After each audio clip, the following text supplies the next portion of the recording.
श्रीमद् भागवत कथा ज्ञान यज्ञ 6वें दिवस कथा प्रसंग। आज कृष्ण मथुरा गमन का संवद्धोत्सव, राम गीत, गोवर्धन पूजा, महारास लीला, 56 भोग का प्रसाद व पौधा का किया गया वितरण। गोंडा जनपद से हैं, जहां पर गोंडा शहर में 7 दिवसीय श्रीमद् भागवत ज्ञान कथा का 6वें दिन आज शाम की कथा प्रसंग। कृष्ण मथुरा गमन का संवद्धोत्सव, राम गीत, दिव्य ज्योति जागृति संस्थान के आशुतोष महाराज जी की शिष्य सुश्रीपद मेहस्ता भारती कथा, गोवर्धन पूजन व महारास लीला के प्रसंगों को प्रस्तुत किया। वहीं गोवर्धन शब्द का अर्थ बताते हुए कहा, अर्थात जिस संकल्प के द्वारा गो यानी गौ माता की संख्या में वृद्धि हो उसे ही गोवर्धन पूजा कहा जाता है। संस्थान के देसी गौ संरक्षण व संवर्धन कार्यक्रम कामधेनु की चर्चा करते हुए उन्होंने कहा कि गौ भारतीय संस्कृति का आधार है। भगवान श्री कृष्ण कहते हैं, धेनु नामस्मि काम धुग्धेनुओं में मैं कामधेनु हूँ।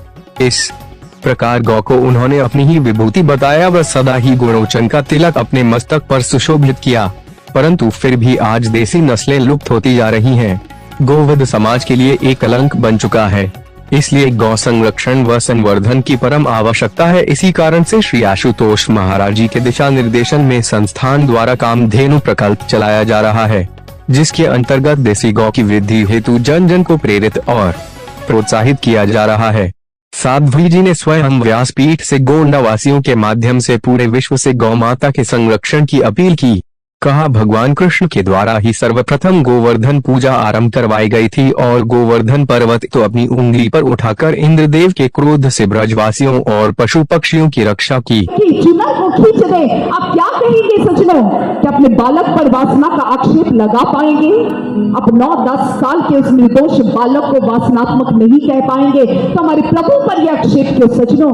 इसलिए भक्ति को समझने का प्रयास कीजिए, अपने भगवान अपने ईश्वर की उस दिव्यता को समझने का प्रयास कीजिए। और वो तब तक नहीं आएगी जब तक गोपियों की तरह हमें अंदर उतरने का मार्ग नहीं मिल जाता, तब तक हम अंतस में अपने कृष्ण से नहीं जुड़ जाते, तब तक उस आत्मज्ञान ब्रह्म ज्ञान से ईश्वर का शाश्वत स्वरूप प्राप्त नहीं कर लेते। इसलिए आवाहन करते हैं आप सभी का सज्जनों, गोपी भाव को प्राप्त करना है तो उस ब्रह्म ज्ञान आत्मज्ञान की प्राप्ति कीजिए। और जब ये गोपी भाव प्राप्त होगा तो उस समय हमारे कन्हैया के आगे आत्मा पुकार करेगी कि हे कन्हैया, अपने प्रेम का थोड़ा सा अंश हमारी भी झोली में डालकर हमारे संग रास करो और हमारे जीवन को अपने रंग में रंग दो, हमारा जीवन कृष्णमय कर दो। सज्जनों, ऐसी भावना, ऐसी प्रार्थना हृदय से निकलेगी और यही महारास था सज्जनों, जो आत्मा परमात्मा का मिलन था।